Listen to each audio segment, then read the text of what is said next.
আচ্ছা, আপনি কি খেয়াল করেছেন বাংলা সিরিয়ালের গল্প কেমন ধীরে ধীরে বদলে যাচ্ছে? নায়কের দুটো বিয়ে বা শাশুড়ি বৌমার কোন্দল এখন অতীত। স্বাদ বদলাচ্ছে বাংলা ধারাবাহিকে। সেই বদল কেমন লাগছে আপনার? কোন সিরিয়ালগুলোর কথা বলছি বলুন তো? আপনি যদি সিরিয়াল প্রেমী হন তাহলে নিশ্চয়ই ধরতে পারছেন।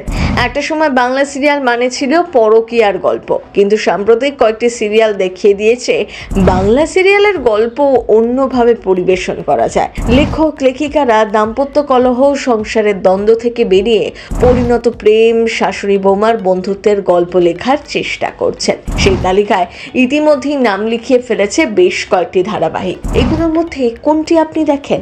কোন গল্পটা আপনার মন ছুঁয়ে যায়? কমেন্ট করার আগে পুরো ভিডিওটি দেখুন। মেলাতে পারছেন কিনা দেখুন তো। আজ বরং চলুন বাংলা সিরিয়ালের স্বাদ বদলের গল্পটা বলি। একটা সময় ধারাবাহিকের গল্প মানেই দর্শকদের মনে বদ্ধমূল ধারণা হয়েছিল, হয় দেখানো হবে একটি নায়কের অনেকগুলো বিয়ে, না হলে দেখানো হবে শাশুড়ি বৌমার কোন্দল। কিন্তু এখন সেসব গতে বাঁধা ছক ভেঙে ধীরে ধীরে বেরিয়ে আসছে বাংলা ধারাবাহিক। গল্প বলার ধরনেও পরিবর্তন এসছে অনেকখানি। কেমন সেই পরিবর্তন? 2019 পর্যন্ত অনেক ধারাবাহিকই সম্প্রচারিত হতো 3 থেকে 4 বছর পর্যন্ত, কিন্তু গত কয়েক বছরে এমনও দেখা গিয়েছে মাত্র 3 মাসেই ধারাবাহিক বন্ধ করার সিদ্ধান্ত নেওয়া হয়েছে।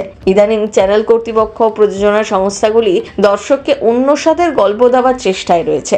বাংলা সিরিয়ালের প্রতি মানুষের আগ্রহ ফেরাতে নিত্য নতুন গল্প ঝুলি থেকে বেরিয়ে আসছে। লেখক লেখিকারা দাম্পত্য কলহ, সংসারের দ্বন্দ্ব থেকে বেরিয়ে পরিণত প্রেম, শাশুড়ি বৌমার বন্ধুত্বের গল্প লেখার চেষ্টা করছেন। সেই তালিকায় রয়েছে বেশ কিছু সিরিয়াল। এই যেমন ধরুন চিরসখা। টিআরপি তালিকায় যে প্রথমের দিকেই জায়গা করে নিয়েছে এই ধারাবাহিক তেমন নয়, কিন্তু শুরুর দিন থেকে আলোচনার কেন্দ্রবিন্দুতে এই সিরিয়াল। 3 সন্তানের মা কমলিনী। স্বামী চলে যাওয়ার পর তার বন্ধু স্বতন্ত্রই কমলিনী পরিবারকে সামলেছে। সময়ের সাথে গভীর হয়েছে কমলিনীর স্বতন্ত্র সম্পর্ক। 3 ছেলে মেয়ে এখন অনেক বড়। ঠাকুরপো বৌদির সম্পর্ক থেকে এখন স্বতন্ত্র কমলিনী হচ্ছে স্বামী স্ত্রী। এমন গল্প আগে কখনো সেভাবে ছোট পর্দায় ফুটে ওঠেনি। দর্শক ওই গল্পের পরিণতি দেখার অপেক্ষাতেই ছিল। এই ধরনের গল্প আগে যেমন সমালোচিত হতো, এখন সেটা একেবারেই দেখা যাচ্ছে না।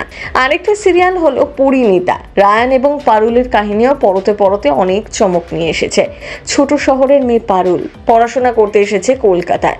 উচ্চশিক্ষার জন্য শহরে এসে পাকে চক্রে ইউনিভার্সিটির বন্ধু রায়ানের সাথে বিয়ের সম্পর্কে জড়িয়ে পড়ে সে। কিন্তু বিয়ের পরেও কলেজের কেউ জানতে পারেনি যে তারা আদপে স্বামী স্ত্রী। এই সমীকরণ আগ্রহ জাগিয়েছে দর্শক মনে। সদ্য শুরু হওয়া জোয়ার ভাটা ধারাবাহিকও এই তালিকায় নাম লিখে ফেলেছে। 2 বোনের জীবনকে কেন্দ্র করে বাবা মৃত্যুর প্রতিশোধ নিতেই 2 বোনের লড়াই দেখানো হয়েছে পর্দায়। আরও একটি ধারাবাহিক হলো কোণে দেখা আলো।